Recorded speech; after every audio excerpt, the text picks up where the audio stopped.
Assalamualaikum warahmatullahi wabarakatuh dan selamat sejahtera. Okey, kita jumpa di video yang kedua dalam bab 11 iaitu set, soalan nombor 2 dan soalan nombor 3. Okey, awak boleh rujuk awak punya modul bab 11. Cikgu harap kamu dah buat semua nota soalan 1 dan cuba soalan nombor 1 tadi. Okey, kemudian kita akan sambung pula soalan nombor 2. Okey, apa soalan nombor 2 tanya ni ya? Okey, kalau kamu tengok pada modul kamu nampak soalan seperti ini. Soalan meminta kita untuk tentukan sama ada setiap pernyataan yang berikut benar atau palsu. Awak dah tahu perkataan benar ke? Benar tu yang betul lah, palsu tu yang tak betul. Okey, jadi apa perlu kita buat kat sini? Okey, bila kita baca kat sini, jika P, okey, ayat-ayat seperti ni memang kita selalu jumpa dalam keadaan set ya. Jika P sama dengan, okey, kamu nampak kat sini curly bracket, dia kata situasi dia segi empat sama yang mempunyai 3 perpenjuru. Okey, jadi bila kita baca saja kita tak boleh nak faham. Jadi why not kita try lukiskan dia segi empat sama. Okey, awak pun dah pernah jumpa segi empat sama. Okey, ni lukisan cikgu lah. Kalau cikgu buat kat sini, ni segi empat sama ni. Okey, dan biasanya segi empat sama kita akan label buat tanda seperti ini, menunjukkan setiap sisinya sama. Okey, dan awak pun dah belajar perkataan perpenjuru kalau awak perasan dalam bab awal bab 9. Ya, awak belajar perpenjuru bagi segi empat sama. Okey, adakah betul segi empat sama tu mempunyai 3 perpenjuru? Okey, kalau awak dah tengok, awak rujuk awak punya nota, okey, awak dapati bahawa segi empat sama ini hanya mempunyai 2 perpenjuru sahaja. Ni perpenjuru dia. Yang dotted line ni perpenjuru. Okey, hanya ada 2 perpenjuru. Okey. Jadi kat sini, adakah ayat yang ini betul? Betul ke ayat ni? Okey, sudah tentulah tak betul kan? Sebab bila kita cari jawapan dia, dia hanyalah 2 perpenjuru sahaja. Okey, jadi kat sini dia buat dia punya konklusi dia, iaitu dia punya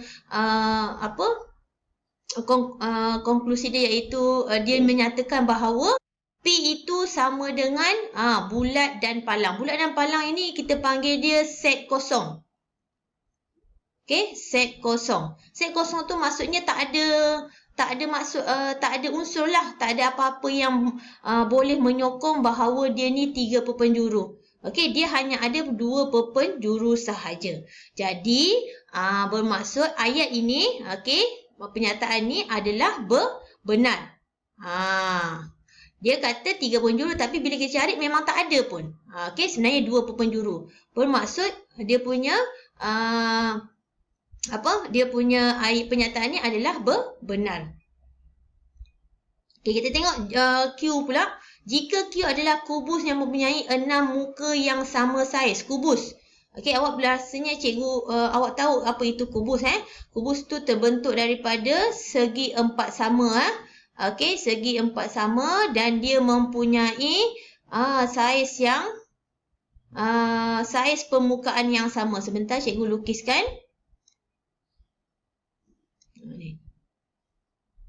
Kalau kamu tahulah dia punya bentuknya sebenarnya memang sama. Okey. Cikgu lukiskan sebentar.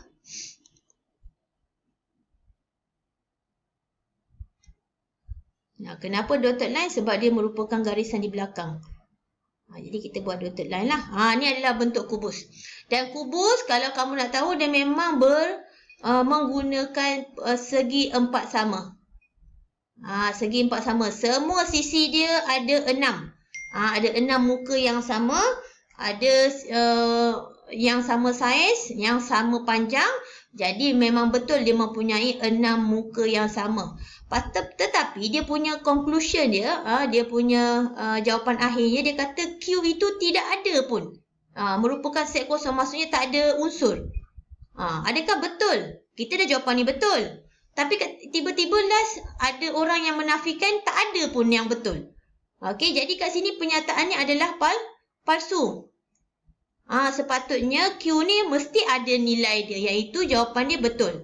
tiba-tiba Q ini dikatakan sebagai tiada jawapan yang betul. Jadi automatik kat sini merupakan penyataan yang palsu. Okay, kita pergi ke soalan R.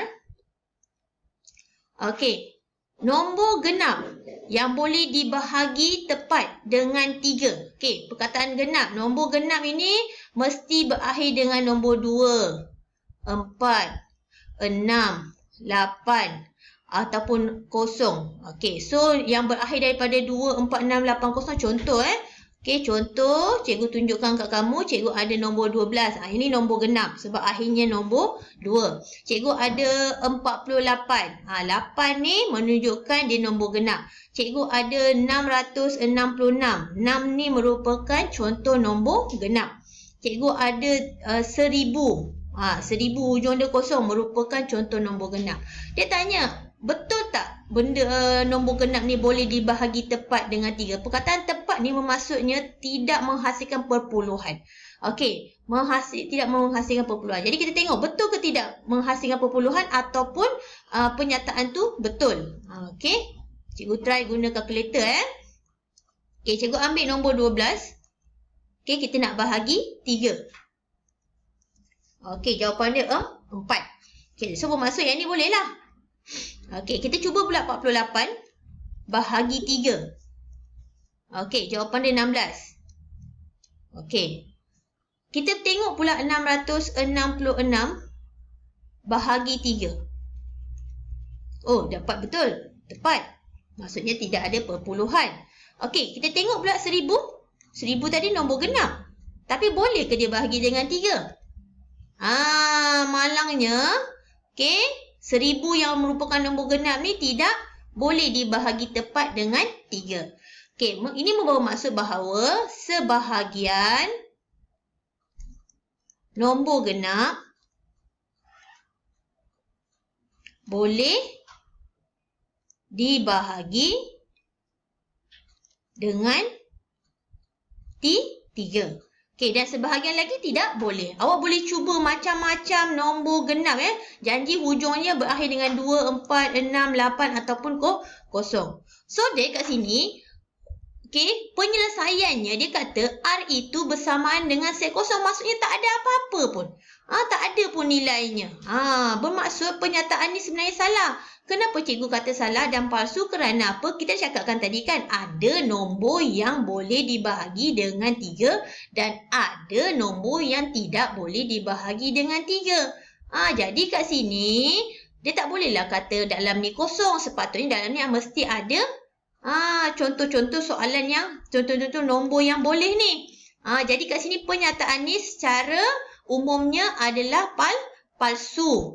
Sepatutnya mesti ada nilai di sini. Okey, apa-apa nilai yang boleh dibahagi tepat dengan 3. Tak bolehlah dia buat kesimpulan bahawa semua nombor tu tak boleh bahagi dengan 3. So salah di situ kita tulis situ palsu. Okey, kita pergi ke soalan S. Okey, X double dot X ialah nombor perdana. Ingat lagi nombor perdana? 2 digit yang juga nombor genap. Okey. So nombor perdana kalau ingat lagi 2, 3, 5, 7, 11, 13, 15. Okey. Bukan 15. 17, 19, 23 dan seterusnya.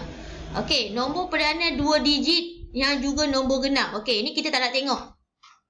Ini tak nak tengok. Ni sebab 1 digit, 1 digit, 1 digit, 1 digit. Okey, ini dah 2 digit.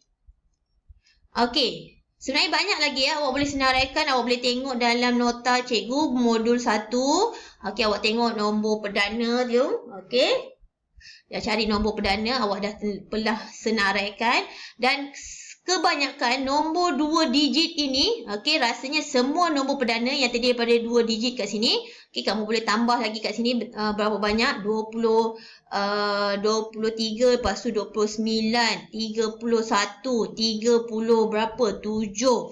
Okey, dan banyak lagi ni. Dan kalau kita perasan, nombor-nombor yang perdana yang telah cikgu senaraikan ini merupakan nombor ganjil, bukan nombor genap. sebagaimana soalan kehendakkan. Okey, jadi kat sini, okey, tiadalah nombor 2 digit yang merupakan nombor genap. Jadi kesimpulannya di sini adalah betul. Kerana apa? Kerana memang tak ada satu pun nombor 2 digit yang genap. Memang tak ada satu pun nombor 2 digit yang menjadi nombor genap. Kerana apa? Kerana ini bukan nombor genap. Hujung ni bukan nombor genap. Ingat tak nombor genap tadi mesti berakhir dengan 24680 kan? Dan kalau kita tengok kat sini, yang cikgu dah senaraikan ni, hujung-hujungnya bukan nombor genap. Jadi kesimpulannya di sini memang betul kerana dia tunjukkan sini set kosong. Set kosong maksudnya tak ada nilai pun, tak ada ahli pun. Okey, jadi kat sini penyataannya adalah benar. Penyataannya adalah benar. Okey, kita pergi ke soalan seterusnya.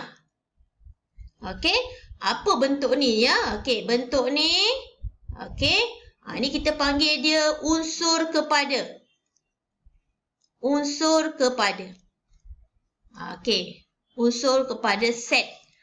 Unsur ni kalau erti kata lain, unsur ni maksudnya ahli kumpulan lah. Ahli kumpulan. Contohnya kelas sukses. Kelas karisma. Kelas rasional. Okey, kelas efektif. Okey, merupakan unsur kepada semua tingkatan 1. Semua tingkatan 1. Bermaksud apa? Sebab kelas-kelas ni merupakan ahli kumpulan kepada semua tingkatan 1 di sekolah kita. Okey, di sekolah kita. Okey, so ahli kumpulan kita ni terdiri daripada sukses, karisma, rasional, efektif. Selain itu kita ada proaktif, ada mulia, ada anugerah. Jadi ahli kumpulan ni sukses, karisma, rasional, efektif ni kita panggil unsur. Okey, unsur. Okey, tengok nombor 3. Isi tempat kosong dengan simbol unsur ataupun bukan unsur ya. Huruf vokal dalam perkataan durian. Ini vokal. U, I, A. D ni vokal tak? So dia bukan vokal. Okay. I ni vokal tak? Yes, I vokal. O ni vokal tak? O pun tak ada. Jadi kita palangkan dia. Macam tu je simple Okay, yang seterusnya Q. Q adalah X adalah gandaan 5 dan dia mesti di antara 10 hingga 70. Okey, gandaan 5 kita tengok 5, 10, 15, 20, 25, 30, 35, 40, 45, 50, 55, 60, 60, 65, 70. Tetapi syarat kedua dia nak antara 10 dan 70. So that ini tak nak tengok. Dia nak daripada sini hingga sini sahaja. Ini cara kita menyenaraikan untuk dapatkan jawapan. Jadi bila kita tengok kat sini, adakah 5 ni unsur kepada Q? So 5 bukan unsur kepada Q sebab dia tidak memenuhi kehendak soalan. So kita buat bukan unsur. Okey. 25 unsur tak?